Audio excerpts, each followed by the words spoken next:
Welcome to the Westside Investors Network. WIN, your community of investing knowledge for growth. This is the Real Estate Professionals Investing Podcast for real estate professionals by real estate professionals. This show is focused on the next step in your career, investing. Thank you for listening. And please, if you like our content, rate us on your podcast provider. Just a quick disclaimer, the views and opinions expressed in this podcast are for educational purposes only and should not be construed as an offer to buy or sell any shares or securities, make or consider any investments, or take any other action. Welcome back to another episode of the Deal Deep Dive segment on the Westside Investors Network podcast. I'm your host, Trent Werner. In this segment, our featured guests will share their unique stories on a specific deal they've invested in. We will dive deep into finding the deal, financing the deal, writing an offer, and the due diligence.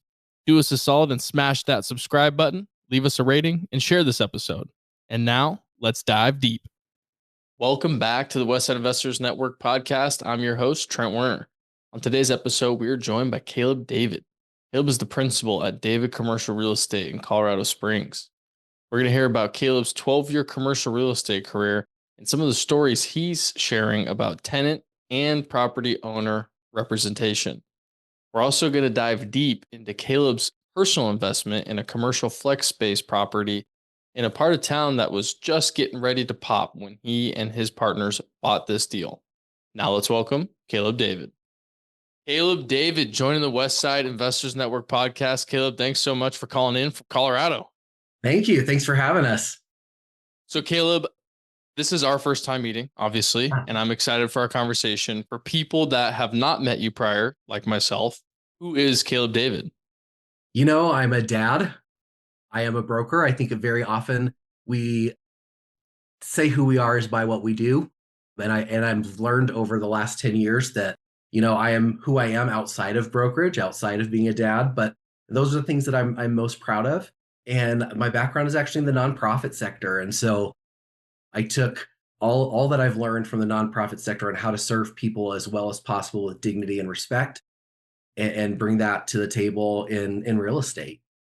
And going from nonprofit sector to brokerage, what ignited that transition? Yeah, no, honestly, so we did a lot of work that was very social justice driven. So a lot of really hard things. So I served on the board for an organization that reunified kids who had been trafficked. You know, we worked with Syrian refugees like on the border, and it can be very fulfilling, but also incredibly draining. And you don't really make a living doing those things. And so I was in a place of burnout, and a friend of mine about a little over 10, 12 years ago came to me and he said, "Have you ever thought about real estate?"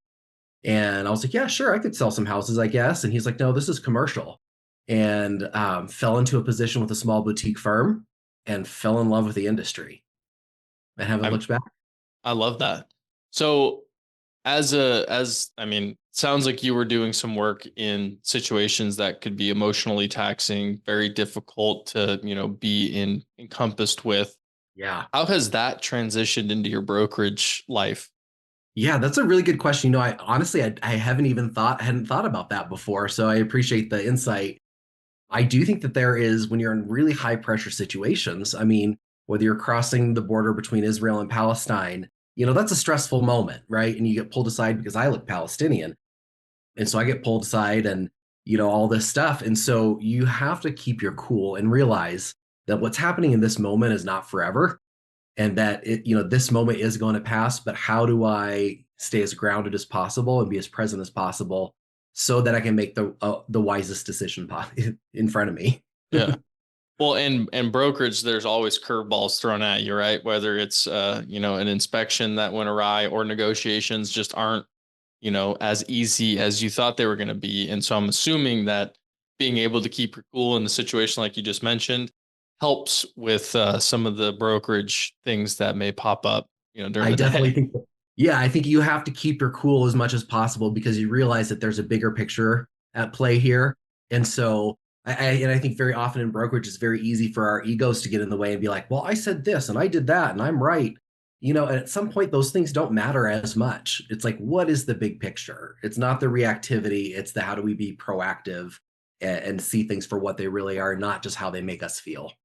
And being able to marry the emotional and logical thinking together to create a good situation for everyone involved. Absolutely. So, Absolutely.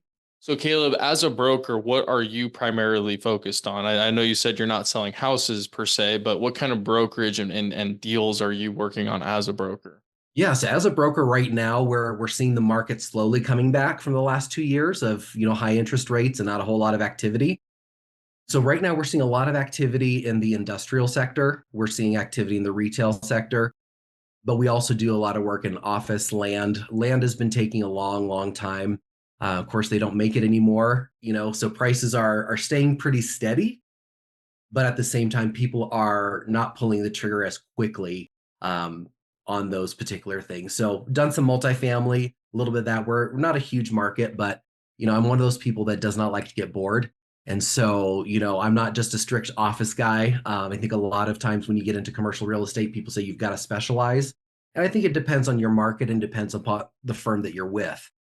Because I personally believe, especially post COVID, what happened with the retail market affected the industrial market. Everybody started going to warehouses, right? And they went to smaller imprints on retail. And so to me, I think each of the different markets informs the other in some way, shape, or form. So I think to have a well-balanced understanding of all of those sectors is really important.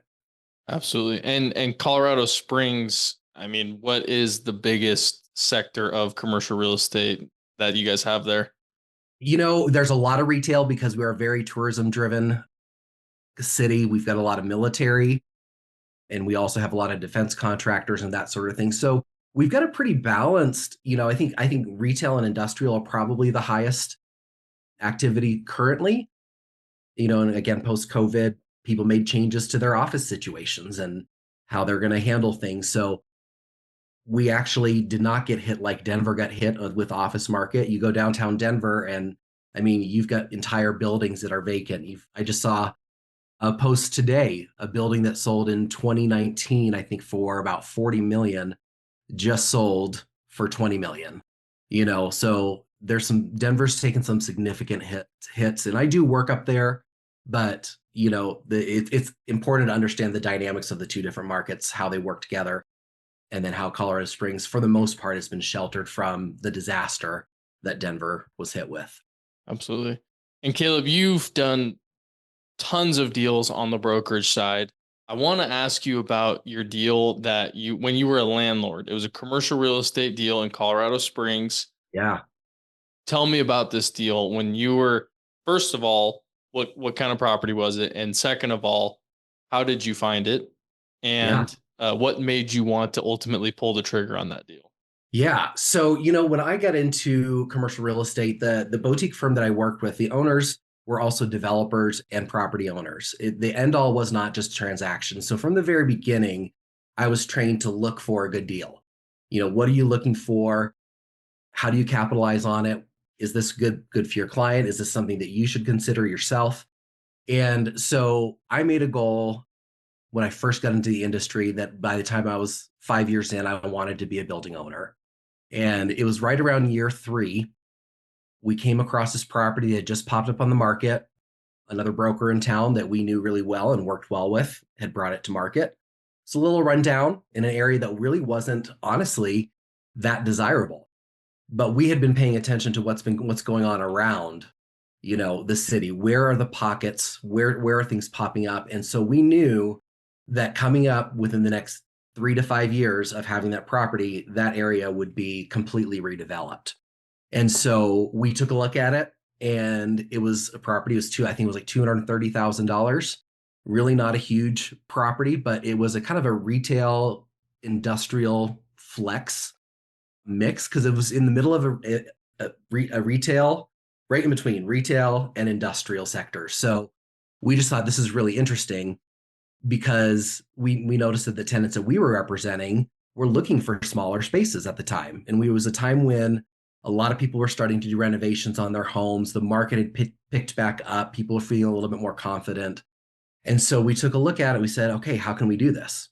And so we knew it wasn't an ideal location. We knew it was a little bit run down. So we're like, we can probably add some value here and find, a tenant that will lease a space that will cover our mortgage And the other thing that we really looked at too is we were like, all right, we're brokers. So we're not necessarily bringing cash to the table, but what we can do is we can put our commissions in as cash at the closing table and use that as a unique way, being licensed, to not come out of pocket a whole lot of money and use the capital we did have to make a few upgrades and fixes to the property. Absolutely. And so tell me more about this space. You said it was a retail industrial flex. Does that mean, front is retail, back is a warehouse, or Yep. tell me about that? Yep, exactly. Yeah. So the front was retail and, not ideal. It wasn't on a main road. I mean, it was just off one of the main arterials.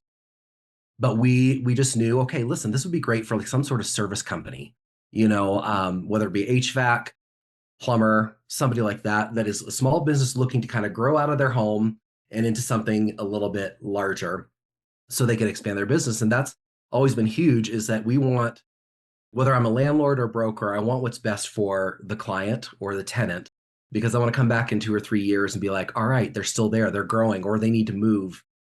And so that's the mindset that I go with. Was never one of the, always frustrating when you have a landlord that doesn't care about the property, lets it get run down.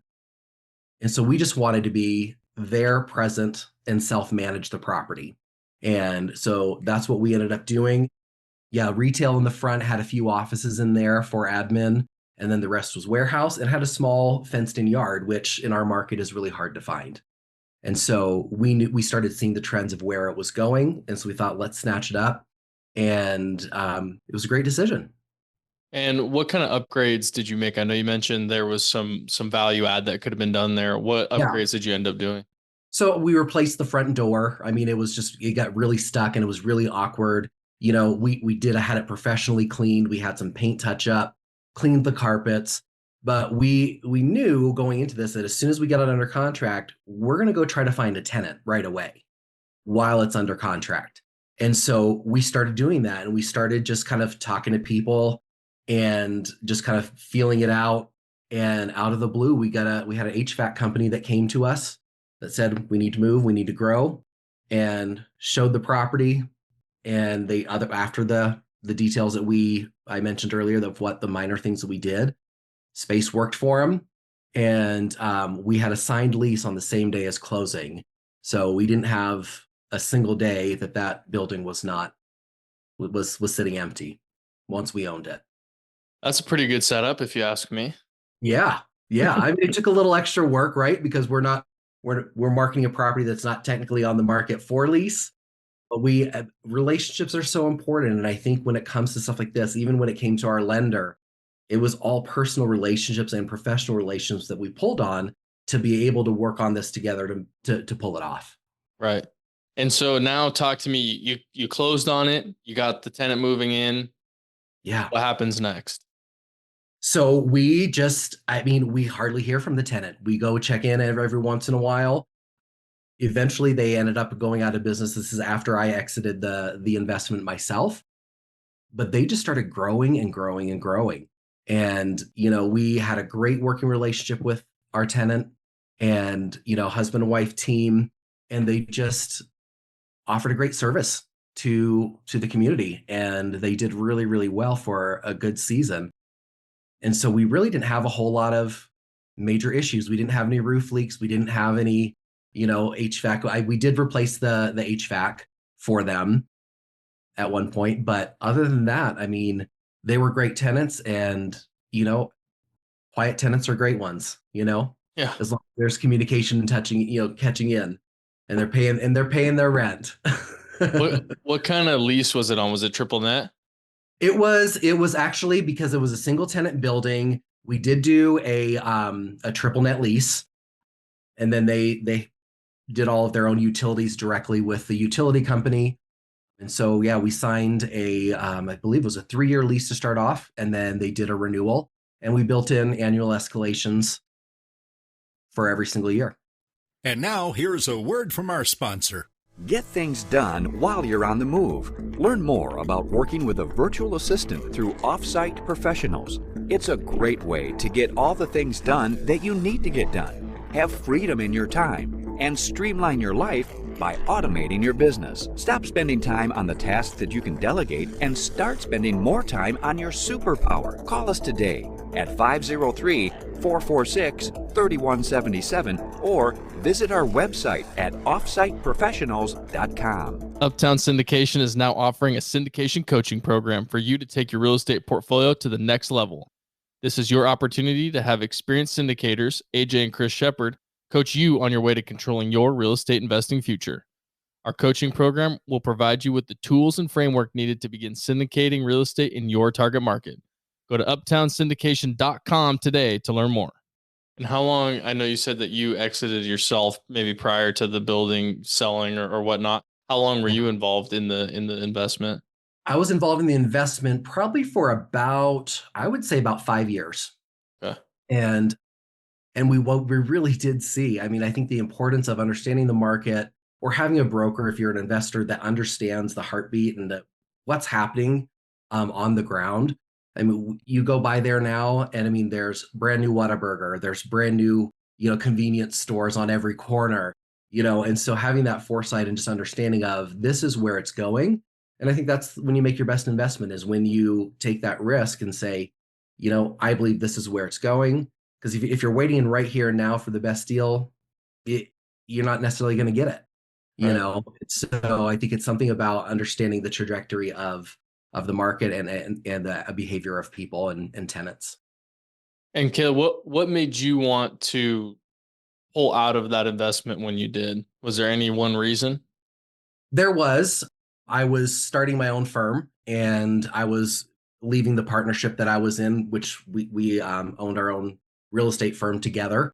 And so when I was going, I wanted there to just be a clean break. Yeah. And so just so there wasn't any, leftover anything. So we, ended up walking away with way more than I put in, and so it was a great time. I was also going through a divorce at the time, so finances were important. And then I was launching my new company. So being able to take that money, that seed money, and put it into what I've built now is what I did with it. And what did you learn from taking this leap and investing in an area that was coming up but wasn't there by any means yet? Yeah. And what did you learn from being on the landlord side after you'd already been in the brokerage business for a few years? Yeah. Couple of things. So the first being, it was important for me to trust myself because I knew that there was something here. And so that was one of the biggest things, because I think it's very easy for us to doubt ourselves, especially if you're doing it for the first time. And so I think it taught me that, trust your instincts. And on the other side, what it taught me is it gave me compassion for my landlords who have tenants that are struggling, to be able to go when I go to a listing appointment and say, hey, listen, Mr. Asset Manager, why should you hire me? Because I understand what it's like to be in your shoes. I understand what it's like to self-manage a property. I know the different challenges that come up. So when I bring a tenant to you for your building, I'm going to treat it like it's mine. And I'm not going to ask you to do a deal that I would not put into my own building. And I found that goes a long way with building owners, because a lot of times in our industry, people are just doing transactions. They're not necessarily, or they're investing and they're just kind of doing their own thing. But for me, it became a tool in my toolbox to be able to go to owners and say, here's why you should hire me. We're going to look at financials. I'm not going to sit here and ask you to sign a lease so I can get a commission paycheck if it's not something I believe in. And so I think those are a couple of the things that I really learned and took away from that experience. And when it comes to, bringing a tenant to an owner or an asset manager, for example, what are some things that you're looking at, whether it was from your own investment or from other deals that you've done? What are things that you're looking at in the tenant to feel confident to tell the owner that they're going to be a good fit? Yeah. Obviously, you can look at financials, right? You can look at a business plan. You can see how long they've been in business. We always go and check the Secretary of State website to make sure they're in good standing. If they're not, that's a little bit of a red flag for me. And so I think there's little tools like that you can do, but also if they have a reference from a previous landlord, that's important to take a look at. But some of it is just gut, and, we're always going to look at financials though. We're always going to look at, history. I look at Google reviews, because do I want to tenant my building that's getting trashed left and right and is going to end up leaving my building empty because they just can't keep up with all the bad press, right? So those are some things I look at. And I also work really closely with our local SBDC, the Small Business Development Corporation. And whether it's a tenant I'm representing or someone that's coming to a building that I represent, if they're not ready and they don't have a business plan, they don't have the right resources, then I'm going to send them somewhere where they can get that so that they can, with confidence, come back when the time is right and be a great tenant. And I'm assuming, so I'm a residential small multifamily broker. I'm definitely not a commercial broker by any means, but there's got to be some difference between a smaller company or startup company, for example, versus, a national brand or international brand, for example. What are the biggest differences when you're doing a tenant rep deal that you're seeing aside from just finances and brand awareness? Are there, is there more emotion with a startup and mom and pop versus the big box? I mean, it depends on the person, right? I think, I just got a lease signed this morning up in Golden, Colorado with a client who, we've been working on trying to find a space for 6 months. It's her first time going into business for herself. However, she's managed these kickboxing gyms for the last 8 years, and she's got a business degree, and she read the lease line by line. And so that is somebody that I'm like, all right, yes, I have full confidence that she's going to be incredibly successful.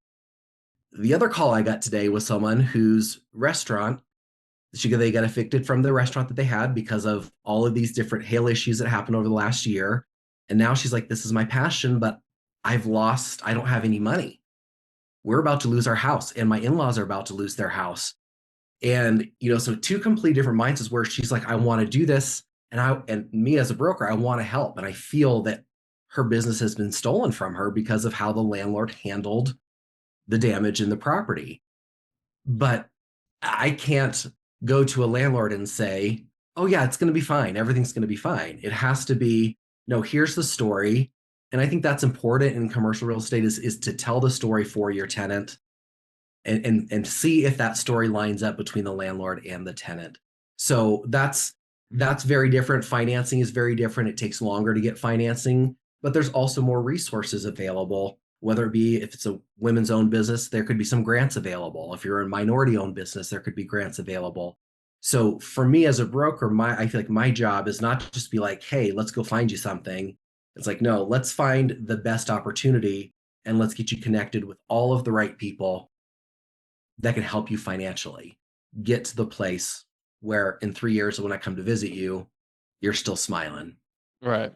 And Caleb, how have, the behemoths like Amazon and, all the other companies, how have those impacted your local market if they have impacted them? They absolutely have. And when I first started in the market, it was the marijuana industry that was the major factor. Every other phone call you got was, I need a warehouse, I need to grow.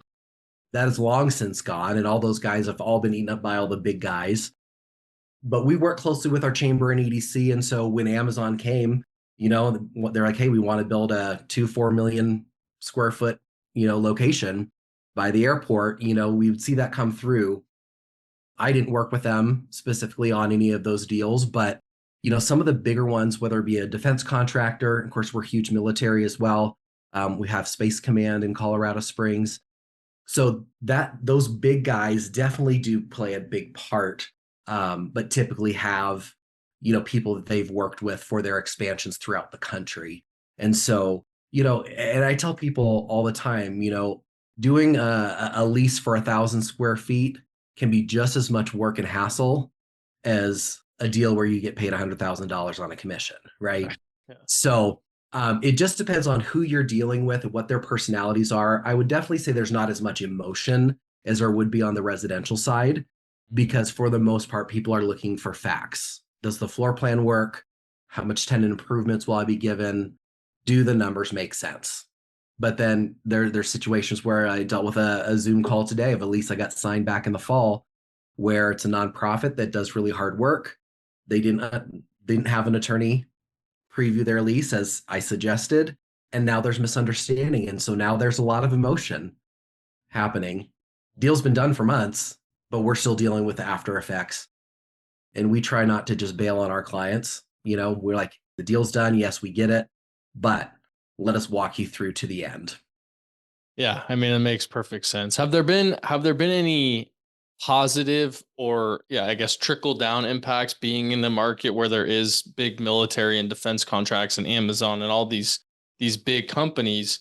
Has there been any positive trickle down effects from that size business or industry being in Colorado Springs for some of your smaller tenants? Yeah, absolutely. Because I actually had a guy who ran a Jimmy John's franchise, but his full-time job was as a defense contractor. So I represented him on a couple of deals for his Jimmy John's locations.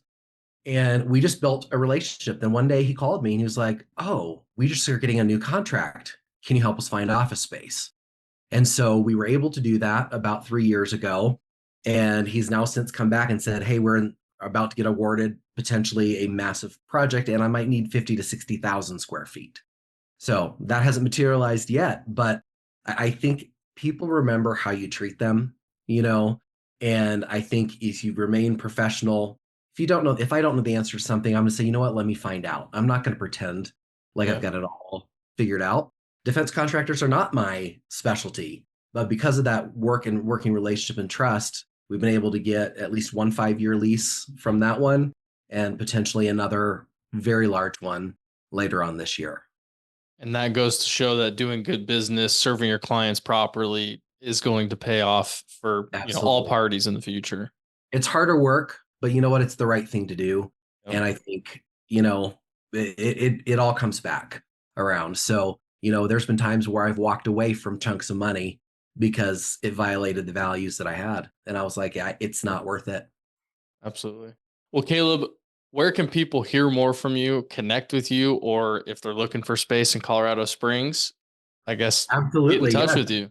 Yeah. So they can go to our website, which is just www.davidcommercial.com, or follow me. I do more updates on Instagram than anything else. So it's just instagram.com/Caleb David. Same with LinkedIn. And you can also follow me. I'm newly on TikTok and I'm not that techie, but we're trying out this new technology, for me at least. And that is at Caleb25David. And then go to our website, look around. If you guys have questions about whether it be an investment or it's about your lease, or you're anywhere in Colorado, or you're just somebody curious, a broker, someone who wants to get into the industry, I would love to share any knowledge that I have and see what we can do to be a resource to your listeners. Very nice. Thank you so much, Caleb. I appreciate your time and sharing about your personal investment deal in Colorado, as well as your brokerage business. Thank you very much. Great to have you. And thanks for the insights that you brought to my attention. Thank you for listening to this episode of the Real Estate Professionals Investing Podcast on WIN, your community of investing knowledge for growth. We hope that this episode has increased your knowledge and added value to your path to freedom. If you would, please take a second to rate us so that we can get more great investors to interview. If you or someone that you know wants to be on, please visit westsideinvestors.com and fill out our form to be on the show. Thank you again and enjoy your day.